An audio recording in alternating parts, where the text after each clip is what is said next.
Queridos, nós vamos continuar a exposição em Levítico. Agora chegamos ao capítulo 14 de Levítico.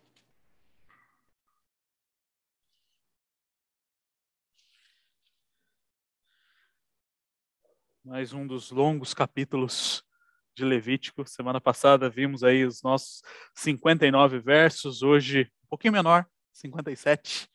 E nós vamos continuar o estudo desse bloco que fala a respeito de impureza, de pureza, e reforça a importância da purificação para estarmos diante do Senhor.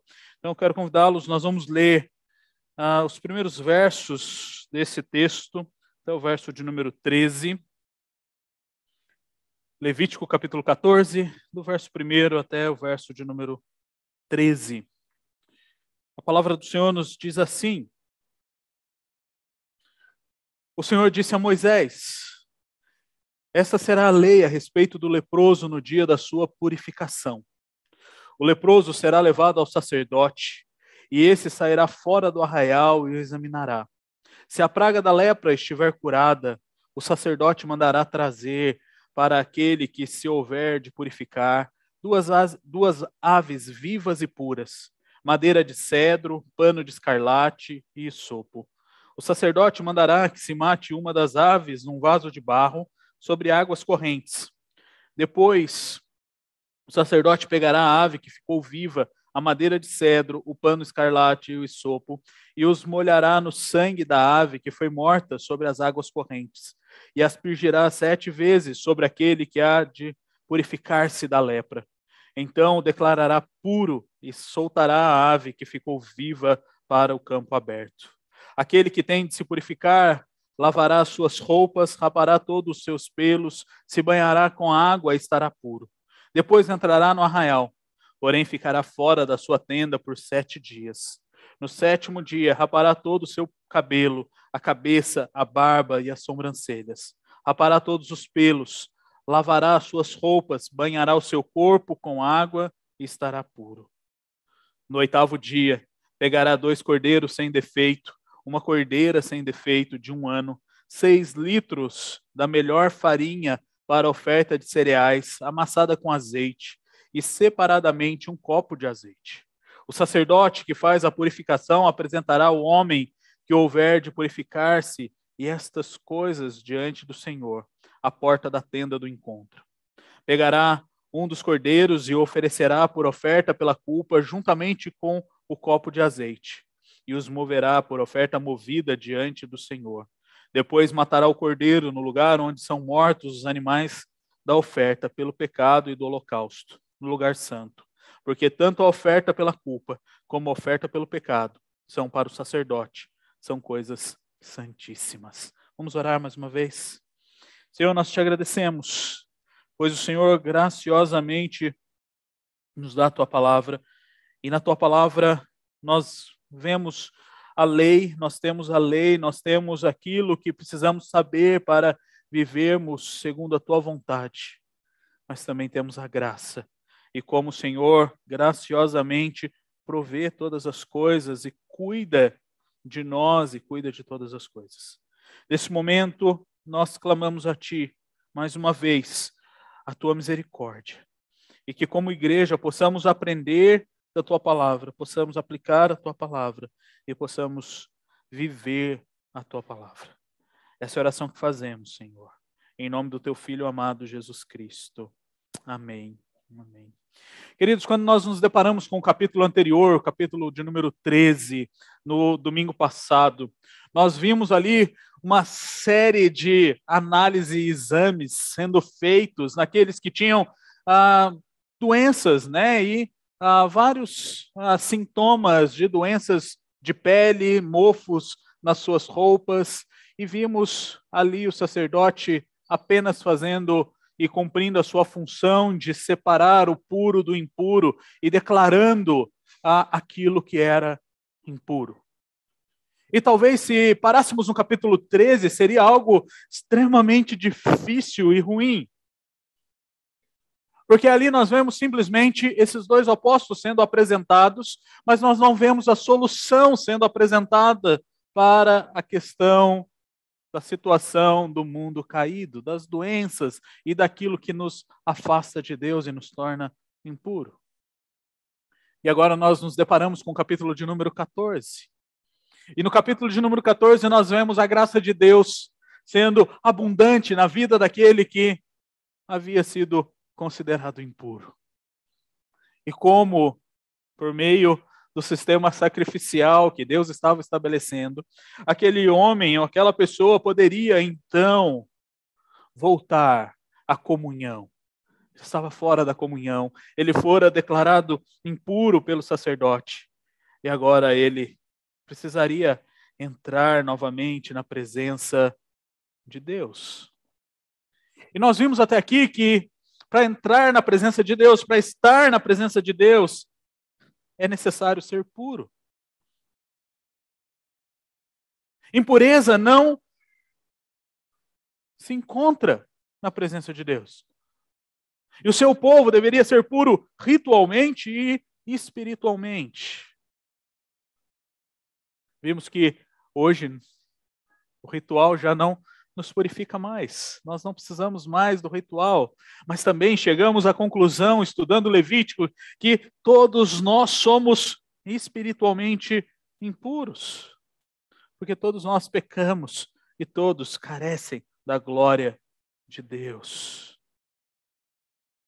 E ao olharmos para os rituais apresentados aqui em Levítico, nós podemos ver Deus graciosamente mostrando a sua disposição de purificar e de perdoar os pecados dos pecadores, do seu povo, para que eles possam viver na sua presença. E nós vemos rituais detalhados. Nós vemos ações sendo muito específicas e descritas com detalhes importantes para que o povo então pudesse viver diante do Senhor. E quando olhamos então para os capítulos de 1 a 7, nós vemos que para estarmos diante do Senhor, para nos achegarmos à presença de Deus, nós precisamos de um sacerdote, de alguém que faça a intermediação. E para estar diante de Deus Santo, do Deus vivo e verdadeiro, nós precisamos do mediador. Quando olhamos para o capítulo 8 e 9, nós vemos que não podemos entrar na presença do Senhor de qualquer maneira. Nós precisamos nos preparar para isso. Há necessidade de preparação para estar na presença de Deus. E vemos ali o Senhor ordenando e descrevendo os sacerdotes, né? A cerimônia de ordenação dos sacerdotes.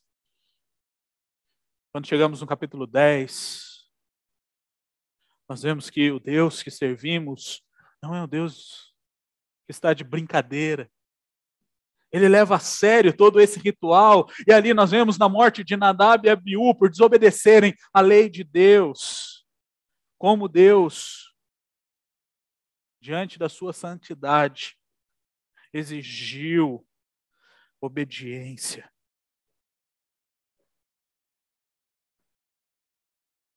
Quando não há obediência, não há desenvolvimento de um relacionamento próximo na presença de Deus. E isso leva à morte. Quando nós nos deparamos com o capítulo 11 até o capítulo de número 15, nós vemos nesses capítulos um reforço da necessidade de pureza para estar na presença de Deus. No capítulo 11, o Senhor ele vai descrever os alimentos que são puros. Deus vai declará-los. É a palavra de Deus e nós devemos obedecer, viver por essa palavra. Quando vimos no capítulo 12, nós vemos ali a necessidade de purificação dos filhos da aliança. Domingo passado, ao estudarmos o capítulo de número 13, nós vimos a realidade do mundo caído. Doenças vêm sobre o povo de Deus. E a doença como fruto do pecado. nos afasta da presença do Senhor. E o sacerdote fazia o quê? Declarava impureza. E nós nos deparamos com o capítulo 14. E aqui nós vemos que a salvação existe na mediação do sacerdócio purificador. A esperança que vai além do homem, que vai além das suas forças, que vai além daquilo que você pode fazer ou deixar de fazer. O Senhor mostra que por meio da mediação do sacerdote, a purificação e, consequentemente, há a entrada na presença de Deus. Há a entrada novamente na comunhão com o Senhor. Mas há necessidade de purificação. E o capítulo 14 mostra que essa purificação deve ser integral. Ela não é uma purificação apenas parcial, momentânea, de uma parte ou de outra, mas ela é uma purificação completa, do todo.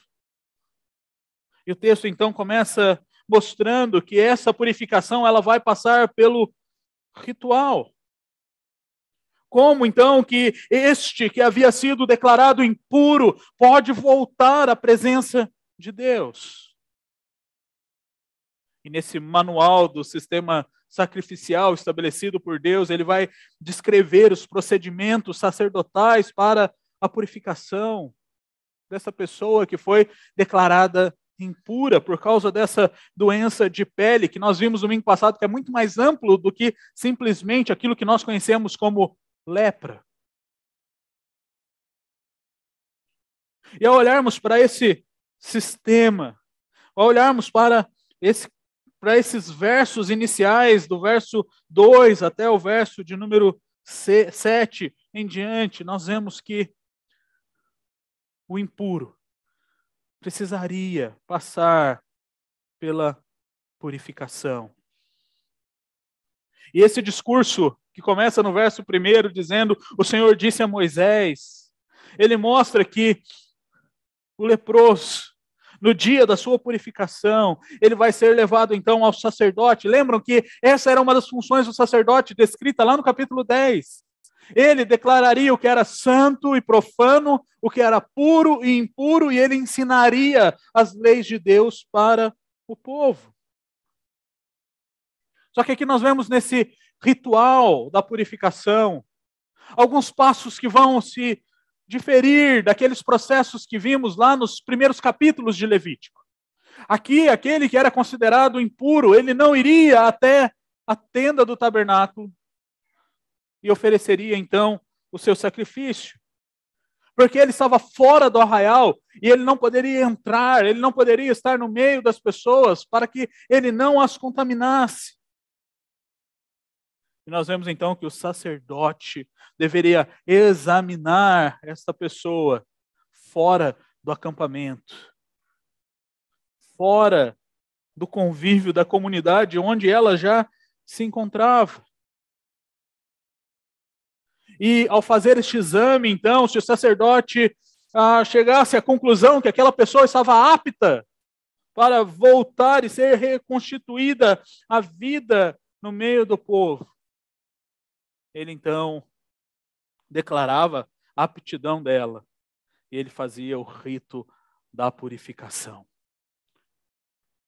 E no rito da purificação aqui nós vemos alguns elementos e nós não conseguimos ter a certeza absoluta sobre o significado de todos esses detalhes, de todos esses elementos, mas nós observamos que ele precisava apresentar então 2 aves vivas e puras, que são aquelas aves que são descritas já no processo do sacrifício, do capítulo 1 até o capítulo de número 5. Isso já estava previsto pelo Senhor, que aquele mais pobre poderia então trazer aves, para o sacrifício. Então, 2 aves deveriam ser apresentadas. E nós vemos que ele traria alguns outros objetos, madeira de cedro, pano de escarlate e sopo. E esses 3 elementos, eles dão a conotação de purificação, de elementos que vão purificar, que vão limpar. E eles são usados nesse ritual de purificação. E o sacerdote, então, ele pega essas duas aves. Uma das duas aves será imolada. E provavelmente, aquele que era impuro, ele imolaria a ave, porque o sacerdote não poderia ali ainda ter contato com ele.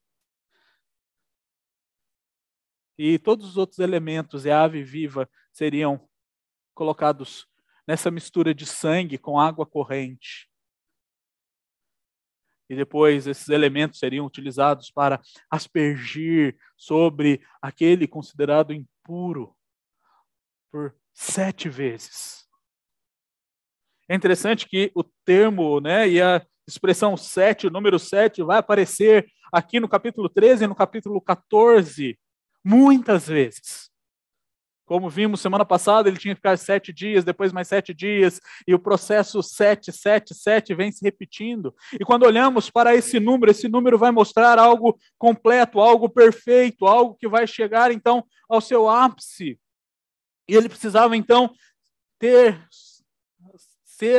precisava ser aspergido por 7 vezes, para que aquele impuro pudesse, então, começar este processo de purificação.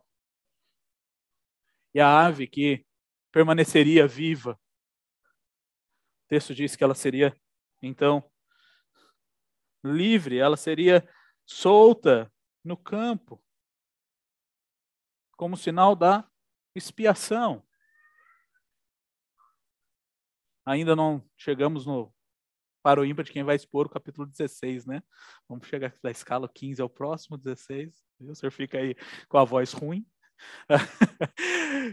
O capítulo 16 vai mostrar o processo da expiação. E lá era feito com 2 bodes, e um era imolado, e o outro, então, era colocado sangue sobre ele, e ele era solto no deserto, para mostrar que os pecados eram perdoados e eram mandados para longe, não eram mais considerados. E provavelmente estas aves que permaneciam vivas, elas representavam este processo expiatório.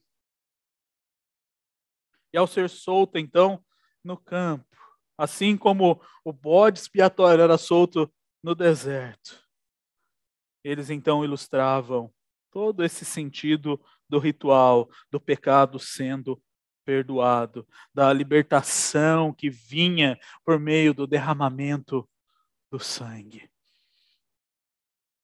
Então, para ser considerado puro, ele precisava de um ritual. Mas não somente do ritual, o texto vai nos mostrar que a purificação também deveria ser pessoal.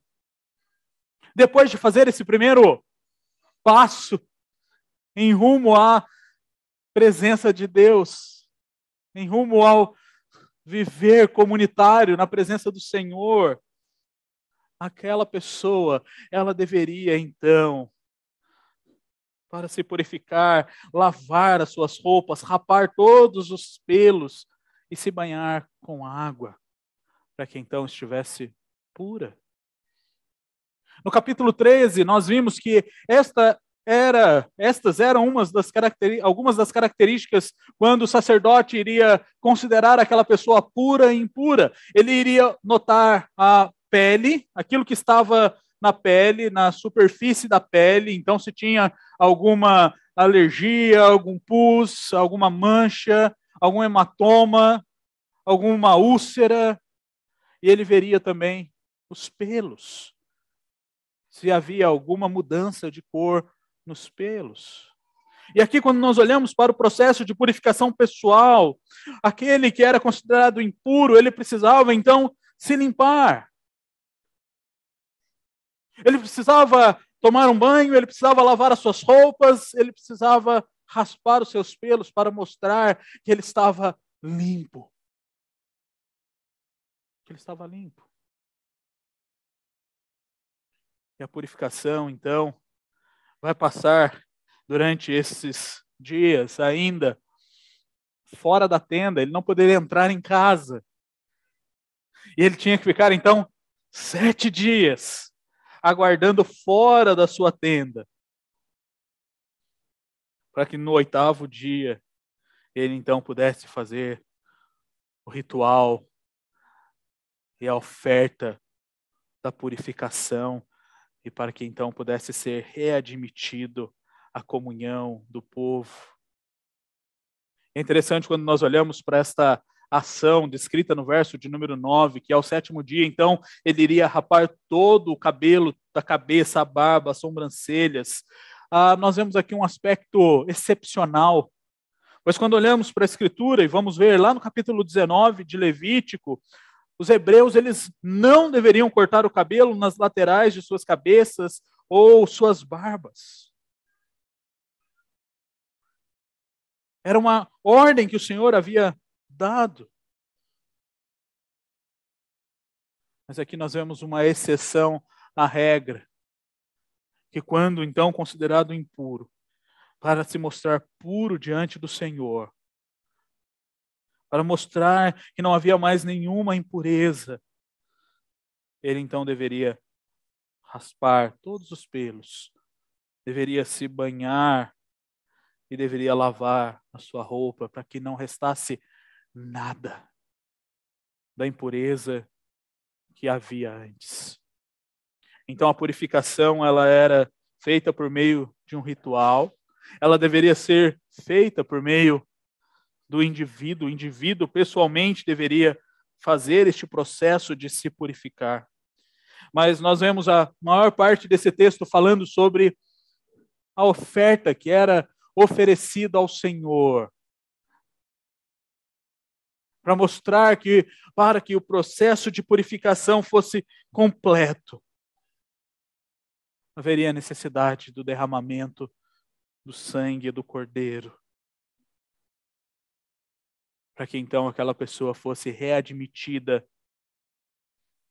à vida religiosa, cultica do povo de Deus. E quando nós olhamos do verso 10 até o verso de número 13, nós vemos que, passados os 7 dias, nós chegamos no dia mais importante. Aquele homem, então, ele estaria agora diante da porta do tabernáculo, e ele traria várias ofertas ao Senhor. Este era o dia da sua consagração. Este era o dia em que ele voltaria à comunhão com Deus e com o povo. Nós vemos que o 8º dia, ele é muito importante. Porque no 8º dia, o sacerdote, ele foi colocado à parte, consagrado ao Senhor. No 8º dia, o recém-nascido era circuncidado. No 8º dia da festa do tabernáculo, nós tínhamos os sacrifícios, e assim o dia mais importante daquela festa comemorada pelo povo de Deus. O 8º dia marca o clímax da purificação e deste rito e desse ritual. Nesse momento, no 8º dia, aquele que havia declarado aquela pessoa impura, ele agora declararia pura e a restauraria a vida do povo de Deus. O verso de número 11 diz: o sacerdote que faz a purificação apresentará o homem que houver de se purificar e essas coisas diante do Senhor, à porta da tenda do encontro. E ele vai precisar apresentar 3 sacrifícios, 3 ofertas. Oferta pela culpa, oferta de holocausto e oferta de cereais. E o texto diz então que 2 carneiros e uma cordeira 2 cordeiros e uma cordeira deveriam ser apresentados. 6 litros da melhor farinha para a oferta de cereais e um copo de azeite seria apresentado. E aqui nós vemos a seriedade, nós vemos o peso desse processo de purificação. Pois quando olhamos para as outras ofertas que são feitas, elas vão ser feitas de maneira específica. Aqui agora nós vemos um combo sendo feito.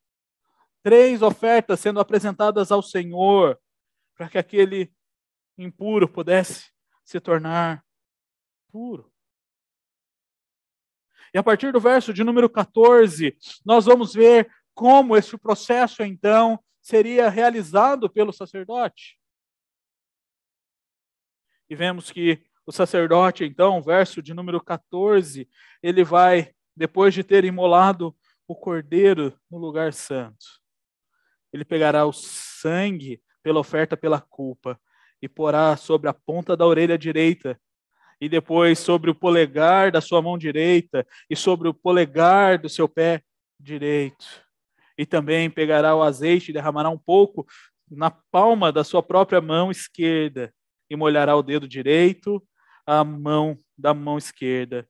E ele fará isso e aspergirá o azeite por 7 vezes diante do Senhor.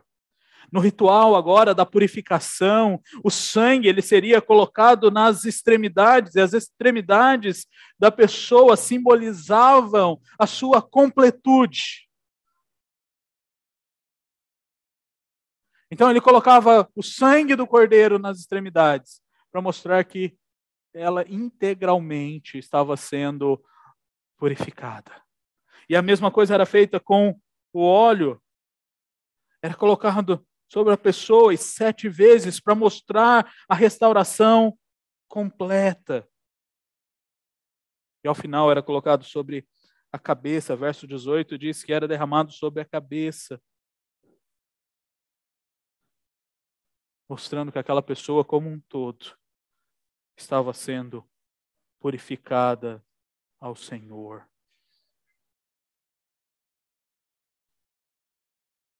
Queridos, não era algo simples, não era algo que era apresentado de qualquer maneira.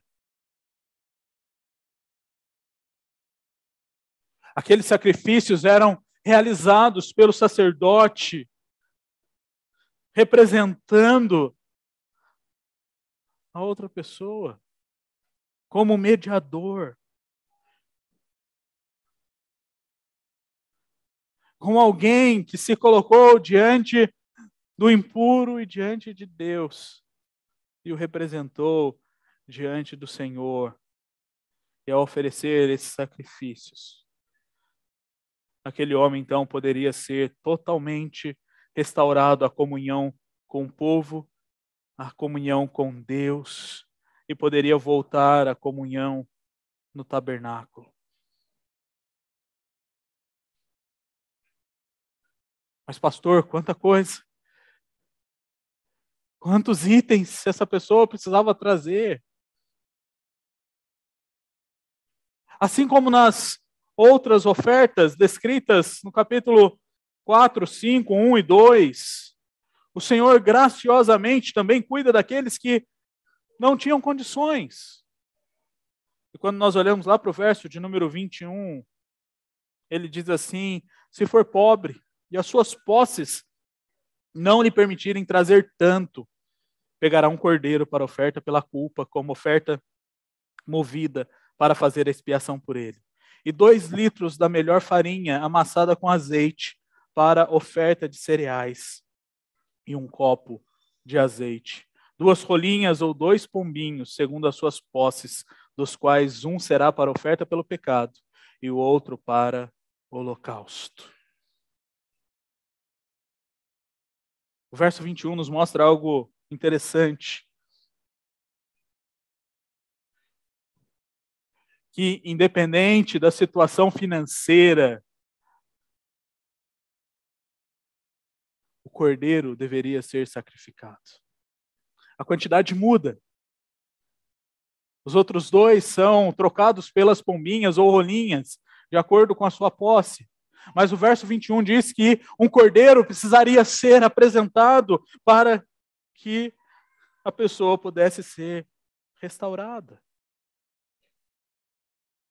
Sangue precisava ser derramado para sanar a culpa. E talvez, ao olharmos para o verso de número 12, podemos pensar, mas domingo passado o Senhor falou que a doença está aí como resultado do pecado e pode ser algo que não vem por meio de um pecado específico da pessoa. E aqui nós vamos ter vários comentaristas colocando posições diferentes, mas eles vão concordar, na sua grande maioria, em uma delas, que aquela pessoa estava afastada da comunhão com Deus e ela estava em débito com Deus. O tempo que ela passou fora do arraial, ela não ofereceu sacrifícios ao Senhor pelos seus pecados, ela não ofereceu sacrifício ao Senhor pela sua culpa. E agora então ela precisaria fazer. E para que esse sacrifício fosse aceito diante do Senhor, sangue do cordeiro precisava ser derramado. E nós vamos ver do verso 21 até o verso de número 31, o mesmo processo sendo desenvolvido. Sangue sendo aspergido nas extremidades, sangue sendo aplicado nas extremidades, óleo sendo aspergido sobre a pessoa e nas extremidades. Para mostrar que, independente da situação da pessoa, o processo era o mesmo. O processo era o mesmo. E quando nós chegamos no verso 32, o verso 32 vai dizer: esta é a lei a respeito daquele em que está a praga da lepra, cujas posses não lhe permitem o que é preciso para a sua purificação.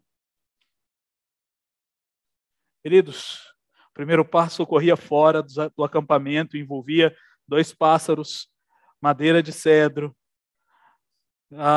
estofo, carmesim e sopo. Depois aquela pessoa precisava se purificar, se limpar, raspar todos os seus pelos.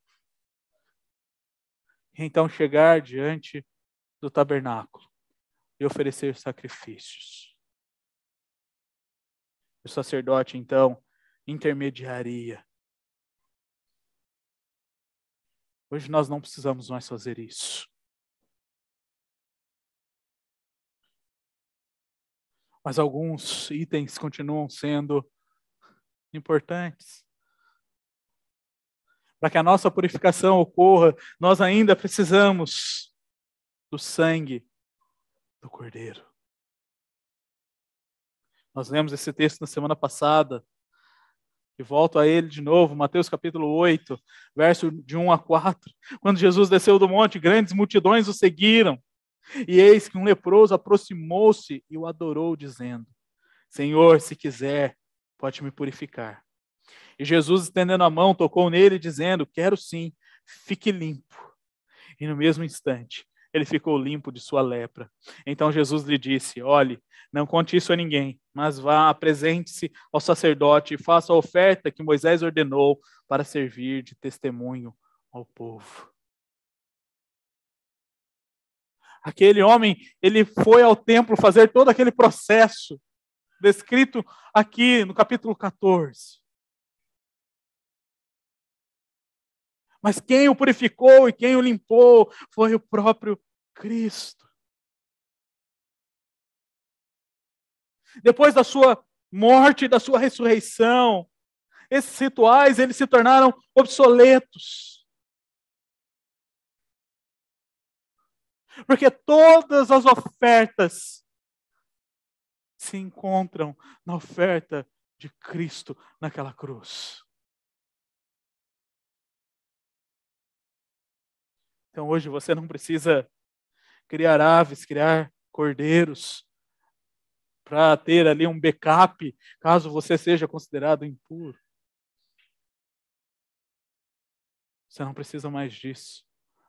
Você precisa de Cristo. Você precisa da obra de Cristo, do sangue do Cordeiro. Mas o nosso texto ele continua. Lembram-se? Capítulo 13 vai descrever que aquela pessoa, ela seria considerada impura também por causa do mofo na sua roupa, de impurezas e bactérias encontradas na sua roupa.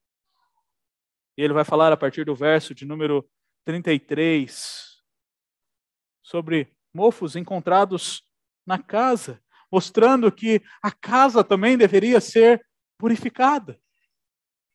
E aqui nós temos o início de outro discurso, e no verso 33, então, o Senhor disse a Moisés e a Arão: quando vocês entrarem na terra de Canaã, que lhes darei por herança, e eu enviar a praga do mofo a alguma casa da terra que vocês passarão a possuir, o dono da casa fará saber ao sacerdote, dizendo: parece-me que existe algo como que uma praga em minha casa.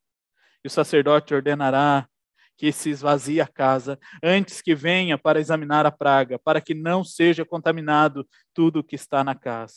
Depois o sacerdote virá para examinar a casa e examinará a praga. Se nas paredes da casa há manchas esverdeadas e avermelhadas e parecem mais fundas que a parede, então o sacerdote sairá da casa e a fechará por 7 dias.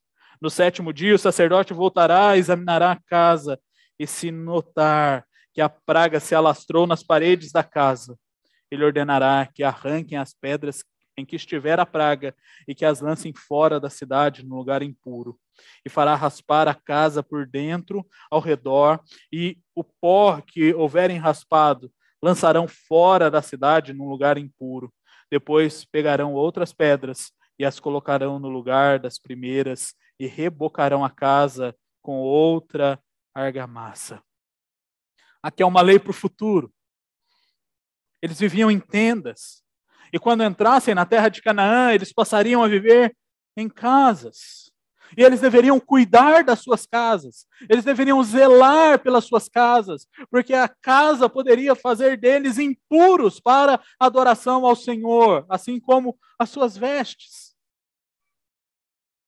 E é interessante que nesse processo da purificação da casa, onde se encontra algum mofo ou algo que vai trazer ali alguma deformidade, o processo ele começa com uma autodenúncia. Era responsabilidade do proprietário da casa, do morador da casa, ir até o sacerdote e falar: olha, tem alguma coisa errada com a minha casa. Era responsabilidade dele levar ao sacerdote essa questão, para que o sacerdote, então, avaliasse se era algo impuro ou não. Era responsabilidade do adorador cuidar daquilo que o Senhor havia dado a ele e zelar pela sua pureza, porque isso poderia afastá-lo da comunhão com Deus e da comunhão com o povo. Isso poderia torná-lo impuro. E quando a gente olha para o processo de purificação da casa, nós vemos que o sacerdote, então, manda tirar tudo para que não fosse contaminado. E ele vai analisar aquela mancha, aquele mofo. E é interessante que há semelhanças com o que nós vimos no capítulo 13, referente às doenças da pele. Ele vai ver a cor, se vai estar esverdeado ou avermelhado. E depois ele olha e vê se tem alguma deformidade na parede. E aquilo seria sinal de algo ali ruim, que poderia prejudicar a adoração daquele que morava na casa. Mas quando nós olhamos lá para o verso de número 34, o texto faz questão de mostrar que Deus estava no controle de todas as coisas. E o texto diz que o Senhor enviaria a praga do mofo a alguma casa da terra.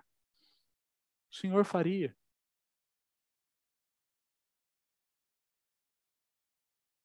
Sabendo disso, o proprietário e o morador deveriam voltar-se ao Senhor. Nós não sabemos se isso é algo que vai ser por alguma punição específica, e o texto não dá nenhuma indicação de que isso aconteça, seja um resultado do outro.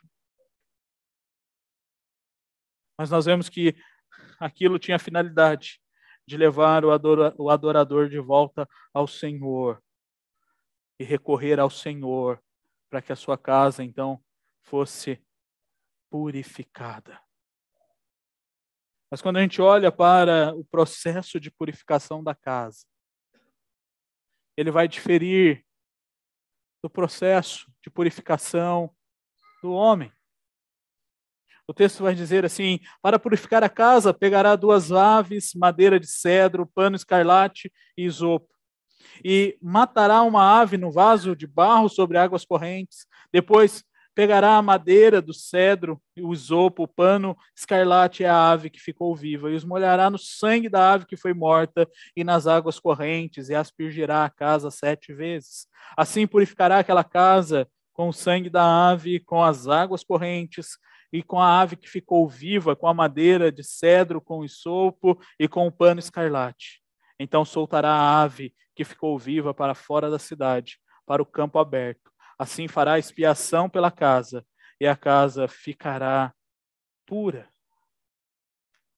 Mas se você olhar para o verso de número 54, ele vai dizer: esta é a lei para todos os tipos de praga, de lepra, de micose, de mofo de roupas e de casas, da inchação, da pústula e das manchas lustrosas, para ensinar quando alguma coisa é pura ou impura. Essa é a lei a respeito da lepra. Nesses versos, nós não vemos a casa indo até o tabernáculo e oferecendo um cordeiro para a expiação da sua culpa e do seu pecado. Porque a casa não tinha relacionamento com Deus. A casa não entrava no sistema sacrificial. Assim como a roupa não o fazia. A casa não fora criada à imagem e semelhança de Deus. E a casa não ficaria afastada da comunhão com o Senhor. Mas por que a casa precisava ser purificada? Por que o sacerdote precisava fazer essa expiação com as aves, com o cedro, com o pano escarlate, com o isopo? Porque o adorador morava naquela casa, o adorador vestia aquela roupa. E se ela fosse considerada impura, ele seria considerado impuro. E ele não poderia estar na presença do Senhor. Ele não poderia participar do ritual de adoração a Deus. E quando olhamos para o capítulo 13 e o 14, nós vemos que essas descrições foram dadas por Deus, e Deus, mais uma vez, vai determinar aquilo que é puro e aquilo que é impuro. Mais uma vez, Deus vai mostrar que para estarmos diante dele, ele exige de nós completude, ele exige de nós pureza. E nós devemos zelar por esse mesmo processo, com aquilo que temos e com aqueles que estão ao nosso redor. Todas as coisas devem ser apresentadas puras diante do Senhor. Esta é a lei. Esta é a palavra de Deus. E essa lei, ela é carregada de graça. Porque nós não vemos só condenação. Nós não vemos só o afastamento da comunhão com Deus. Mas nós vemos Deus providenciando a restauração. Nós vemos Deus providenciando a purificação.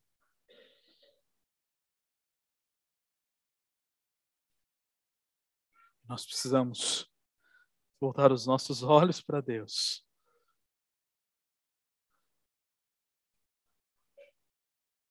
E dependermos da obra de Cristo.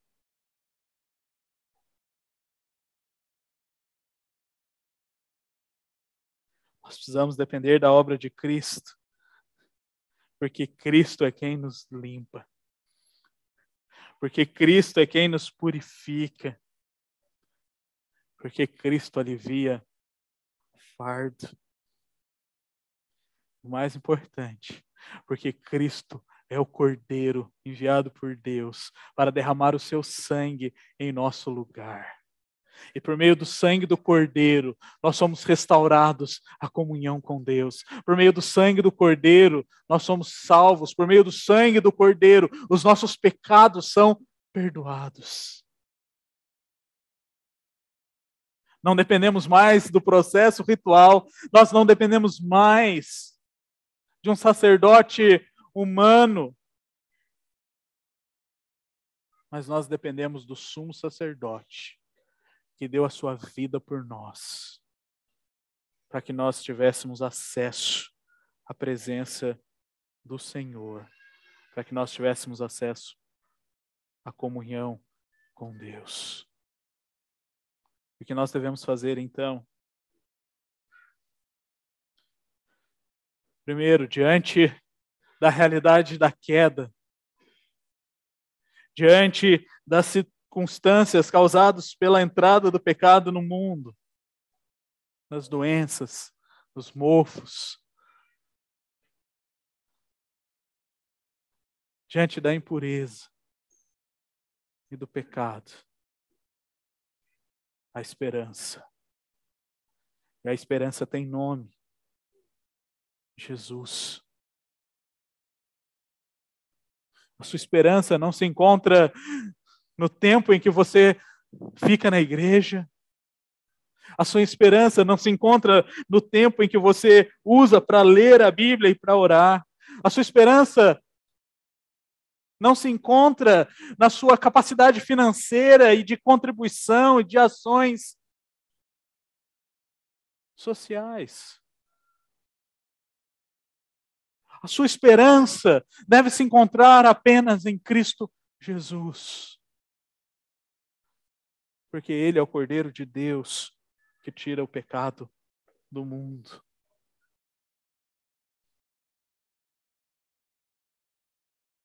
Eu quase coloquei a mesma frase dos últimos 2 sermões.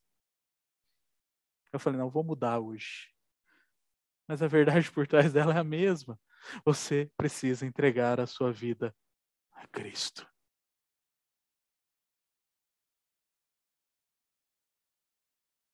Se você ainda não fez, faça. E se há ainda áreas na sua vida em que Cristo não está tão presente, lembre-se, Ele é a sua esperança. Por isso, então, exercite a dependência de Cristo. Dependa dele. Não dependa do seu braço. Não dependa do que você tem. Não dependa da sua capacidade. Mas dependa de Cristo. E ao depender de Cristo, confesse os seus pecados a Ele. Porque Ele pode te limpar e te purificar. E você poderá estar diante do Senhor em comunhão com o Senhor. E por último, viva a santidade em todas as áreas da sua vida. Não deixe para viver a santidade apenas no domingo. Não deixe para viver a santidade apenas quando você se encontrar com o irmão da igreja. Você muda o seu vocabulário, né? Alô, varão, né? Ô, santo do Senhor. Não. Lembre-se que você vive diante do Senhor todos os dias da sua vida. E você deve viver em santidade todos os dias da sua vida. Pastor, eu continuo sendo pecador. Sim. Exercite dependência de Cristo e confesse seus pecados. Exercite dependência e confesse seus pecados. Para que você então possa viver em santidade diante do Senhor. Nós vamos cantar este hino que eu escolhi, pode ser novidade ou não para muitos aqui. Peguei muito surpresa. Então, não vamos aprender um hino novo do nosso inário. Depois ninguém pode me acusar de não ensinar hinos novos. Esse hino, ele diz assim: puro, sim, mais puro, eu desejo ser. Santo, sim, mais santo, sempre em meu viver. Esse deve ser o anseio do seu coração. E você deve orar, pedir ao Senhor que satisfaça este anseio de ser mais puro e de ser mais santo. Calmo, firme, que seja o seu objetivo de vida, andando na presença do Senhor, depositando a sua fé a Ele, exercitando a sua fé. E como consequência disso, você possa viver de forma mais justa, ser mais reto, olhando para Cristo e tendo em Cristo o seu modelo, alguém que você anseia ser como Ele. Vamos colocar em pé e aprendermos e cantarmos juntos esse hino. Nossa pianista vai cantar o hino, vai tocar o hino inteiro, ela não vai cantar, não, acho que não. Para a gente ouvir a melodia, a estrofe, tá bom? E os irmãos, a gente vai aí se aquecendo a voz aí para aprender bem. Paulo conhece um pouquinho mais a melodia, eu acredito, e vai nos ajudar. Também tá em dúvida, né? Mas a gente chega lá.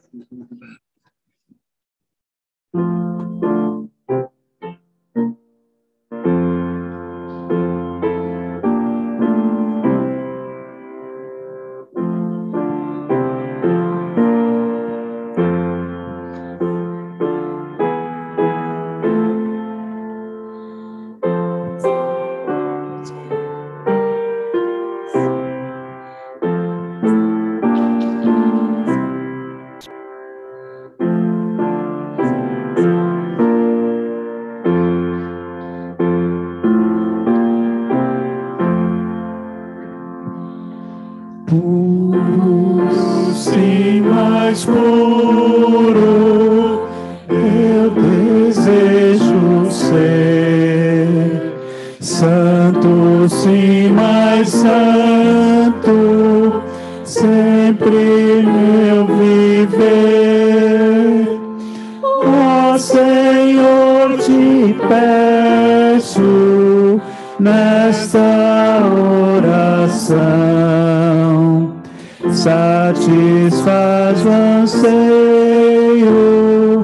do meu coração. Calmo, sim, mais calmo, sempre eu quero estar. Firme, sim, mais firme, eu desejo andar. Nunca sem fraqueza, minha fé, Senhor, e que eu sempre alegre cante o seu louvor. Justo, sim, mais justo, quem me dera ser. Reto, sim, mais reto em meu proceder. Cristo é meu modelo, sempre o seguirei. Tudo quanto almejo, nele encontrarei. Deu certo, domingo que vem nós vamos cantar novamente. Oremos, irmãos. Pai bendito, nós agradecemos pela tua palavra. Como ela é completa, Senhor. Como ela é plena da verdade. Como ela foi pelo Senhor inspirada, preservada, grafada para que nós pudéssemos ter o conhecimento de todo o teu conselho e buscar, ó Deus, vidas de pureza, vidas de justiça, vidas de santidade, vida, ó Deus, no qual Cristo sendo o nosso modelo, o nosso alvo, mas sendo Ele o nosso próprio Cordeiro, Redentor, Salvador, nos ensinar a retidão do proceder. Muito obrigado por isso. Obrigado ao Pai, porque a Tua palavra mostra-nos que o Senhor se importa com todas as coisas da nossa vida e existência, para que elas sejam manifestações da Tua verdade, da Tua santidade. Que o Senhor se preocupa com a nossa pele, que o Senhor se preocupa com a nossa casa, que o Senhor se preocupa com as coisas grandes e as coisas simples e ordinárias, para que nós sejamos, ó Deus, refeitos em Cristo, nessa imagem perfeita que é a imagem do Senhor. Muito obrigado por isso, Pai. Obrigado pela Tua igreja, obrigado pelo Teu povo, obrigado por esse povo que o Senhor reúne aqui na Tua presença. Obrigado, Pai, porque o Senhor tem cuidado de nós, porque o Senhor tem nos alimentado na Tua presença, para que nós cresçamos para a honra e glória do Teu nome. Pai, nós rogamos que no nosso coração esteja embutida de maneira indelével a missão que o Senhor deu à Tua igreja. E assim, Pai, saibamos cumprir a missão através do nosso trabalho, através do nosso serviço, através do nosso envolvimento e através, ó Deus, do esforço missionário. Assim pedimos, ó Pai, pelo nosso conselho missionário, pedimos pelos irmãos que estão ali, pedimos, ó Deus, que haja no coração e mente deles clareza para liderar o Teu povo na maneira de cumprir o seu chamado.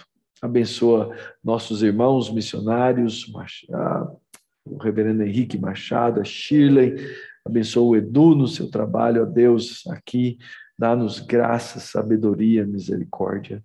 Abençoa nossos irmãos, ó Deus, seminaristas, abençoa-nos, ó Deus, trazendo sobre nós fortalecimento da nossa escola dominical, para que nós aprendamos mais, Pai, para que nós cresçamos no conhecimento. Traz, ó Deus, consolo sobre os enfermos, sobre os enlutados. Dá graça, Pai. Nós rogamos pela família do povo de Deus e pelas nossas famílias, pela nossa casa, pelo cônjuge, pelo esposo, pela esposa, pelos filhos, pelos pais. Usa de graça, Pai, sobre nós. Oramos pelas mamães grávidas, oramos pela Bárbara, pela Priscila, que o Senhor continue a sustentá-las, abençoá-las, todo o processo da gestação, Pai. Rogamos, ó Deus, pela igreja do Senhor Jesus Cristo no Brasil e no mundo. Rogamos pelo nosso país. E nesse dia, Pai, em que se comemora o Dia das Mães, nós rogamos e honramos diante do Senhor essa missão. Que o Senhor traga graça, bondade, misericórdia sobre as mamães, todas, ó Deus, para que elas lembrem que essa é uma missão dada pelo Senhor e que nela, ó Deus, há grande graça e grande misericórdia. Abençoa-nos, ó Deus, nos planos, nos projetos, nas reuniões de famílias que acontecerão hoje. Traze-nos, ó Deus, alegria ao coração e paz diante do Senhor. É a oração que nós fazemos, ó Deus, agradecidos ao Senhor, no nome de Jesus, o nosso Redentor, o nosso Cordeiro, aquele que declarou-nos, Pai, puros, aquele que declarou-nos, Pai, limpos, para a honra e para a glória do teu nome. Eu rogo, Pai, que aqueles que ainda não foram assim declarados façam a mesma pergunta. Que perguntem ao Senhor se o Senhor quer purificá-los. E nós sabemos a resposta. Abençoa assim teu povo. No nome de Jesus. Amém. Que o Senhor vos abençoe e vos guarde. Que o Senhor faça resplandecer o rosto sobre vós. E que o Senhor tenha misericórdia de vós. E que sobre vós o Senhor levante o seu rosto e vos dê a paz. No amor de Deus o Pai, na graça de Jesus o Filho e na comunhão do Espírito Santo, hoje e sempre. Amém. Sentemos, irmãos.